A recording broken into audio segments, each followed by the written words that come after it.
What's up, everybody? Welcome to Podcast Now. I'm Alex. In this video, I want to talk about the future of Life is Strange. So what I want to do for this video is just simply ask the question, will we actually get another game? Now, there could be an obvious answer, and we'll talk over that obvious answer, right, based off the ending of Double Exposure. So this video is obviously going to contain spoilers, just like all of my other content, right? But what I want to do is do this video, and then over the next little while, I got a couple other ideas as well, but one thing I want to experiment with is, okay, well, how can you do, a future game? Like, what could you actually do to make it good? Where is the series going? Again, we have somewhat good ideas, but we can kind of flesh it out more in these videos. So you guys let me know, what you think about all of that, and you let me know what you think even to this topic, obviously, right? Do you think there'll be more? Now, okay, easy, obvious answer is, of course, right? You beat the game, Max Caulfield will return. And if there's ever an indicator that you're getting more of something, it's the will return phrase, right? Popularized, popularly by the MCU, if you see that. Now, at the same time,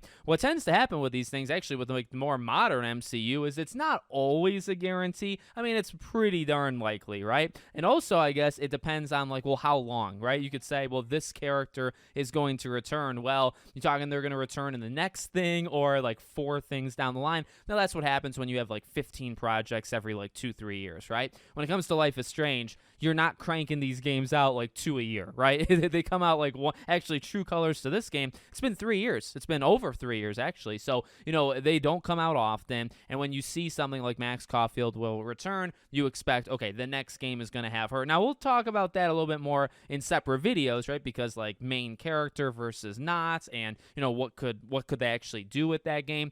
But that's an easy out, right? It's an easy, okay, obviously there's going to be another game. And I do agree. I mean, my own personal prediction, even after, or I guess actually before I saw it, right? Afterwards, obviously, but before this game came out, I was hoping. I mean, you could talk about the quality of Double Exposure, which we've done many times. I'm sure we'll continue to do. But as I've said, I mean, I could be a hypocrite, whatever you want to call me. I mean, I'm a sucker. I mean, that's maybe the term. I'm a sucker for these games. I'm a sucker for Max Caulfield. And as long as you give me games with her, or even really Life is Strange games in general, I'm 95% likely to cover them, talk about them, and buy them. I mean, that's just me. You don't have to do that, but that's just my experience with the franchise. Now, okay, because of all this stuff that they actually did, right?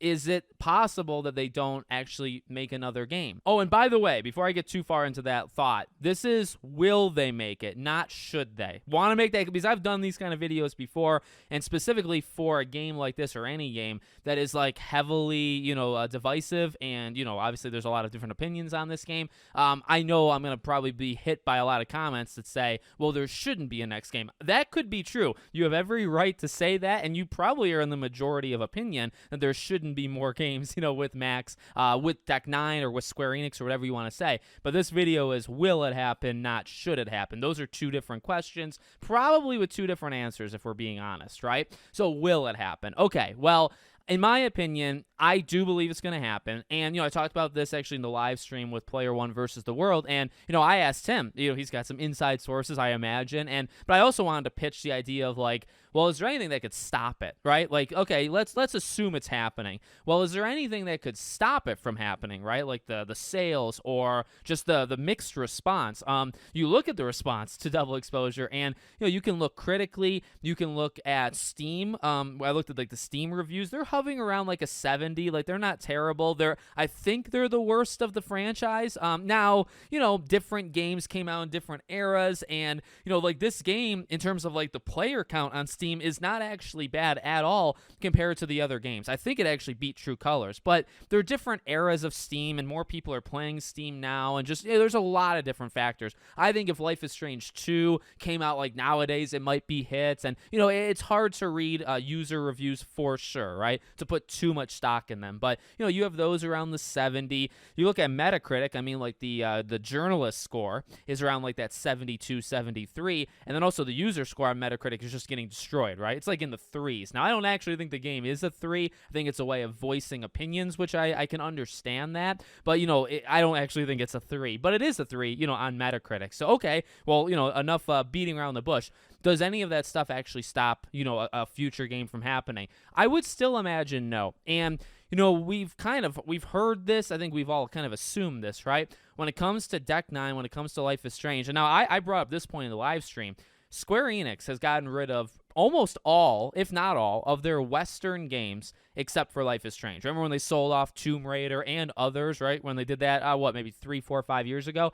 That was a shocker because a lot of those games, or a lot of those franchises, I think Deus Ex was one of them, a lot of those generate a lot of money, or they could generate a lot of money, right? And Square kind of cut ties with them to keep it more Japan-oriented, right, versus Western. They kept Life is Strange. Of all of them that they got rid of, and they got rid of, I think, 5 or 6, they kept Life is Strange.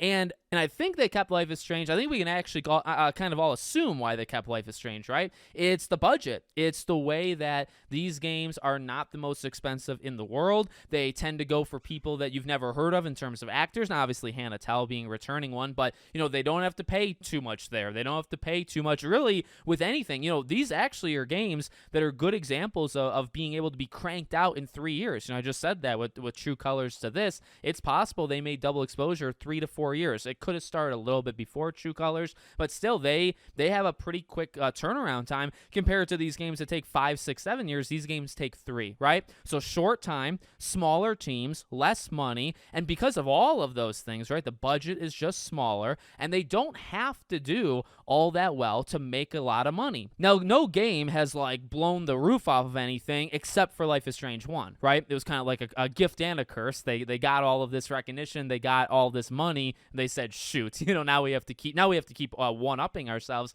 every time, and they really haven't, right? So for a game like Double Exposure, do they really need all that much to make that money back? And what is all of this talk about? To then go towards the next thing, right? Because they set up the game for a sequel. They set up the ending to literally write Max Caulfield will return. So they have confidence that they'll be allowed to make another game with Max, right? So you already have those two things. The game's $50. The Ultimate Edition was $80. That's a good, we're not talking $20, $25 that Life is Strange 1 costs, right? That's not what we're talking about here. So you have that. It costs more money, and you just don't need all that many sales to warrant it. If this game were to sell 1, 2, 3 million units, lifetime, that would be pretty okay. Again, it's probably not wowing anybody, but that would be pretty okay. And all of that stuff leads to, yeah, there probably will be another game. Now, again, should there be another game? And just the fact, if this game skirts by and does pretty okay, and they make a sequel, doesn't guarantee the sequel's going to do well now, right? Because now you've polarized so many people from this game. You've split the audience, all that jazz. Now you're going into the next game with a fractured fan base, as if it wasn't already fractured enough, right? So there's definitely things in the future to talk about, but for right now, yeah, I think it's pretty likely. Obviously, the game, says it's going to happen, basically right to your face, and I think even behind the scenes stuff, and you have to imagine too, the game shipped just now. It doesn't mean they've been working on only this game until this point, right? They easily could have started some of the framework, the basis of the sequel. They could have started that over the summer. Could have started that even in the spring, right? And that's probably what happened. And I guess the final thing, you got to also remember Deck 9, right? Deck 9, as we've seen from I guess the leaks, right, from IGN and stuff, they're in a tough spot too. They're not rolling in dough. They're kind of contract work, right? They look for these contracts. The biggest thing they have is Life is Strange. And, they used to work with Telltale. Telltale has no money, so they can't work with them anymore. I think a project was pulled from them. So, to keep those people employed for just, the most, that basis, you know what I mean? Just, the most raw basis to keep people around, just to keep people employed into that studio, they need a game. And Life is Strange is right there, you know what I mean? So, for them to leave Life is Strange really doesn't make any sense. If they have the opportunity, even if they're squeezed by Square Enix to, hey, you do this, you do that, they're gonna take it, because at the end of the day, it's almost it's raw, you know what I mean? They've got to do it to basically stay alive. Now, maybe they don't have to do it forever, but for their situation right now, yeah, they're not just gonna say, okay, we're done, we set up the sequel with Max, but we're not gonna actually do that sequel with Max, we're gonna do something else. People might want that, but that's not what's gonna happen, right? Because it's just that I don't think they can afford to do something like that. So you let me know what you think about all this in the comments. Like I said, we'll spin off this topic, much like this game spun off, and we'll do more videos kind of talking about what the next game could be and all that jazz, okay? Let me know what you think. Make sure, as always, you're subscribed to the channel, bell icon turned on. I hope to see you all on the next one.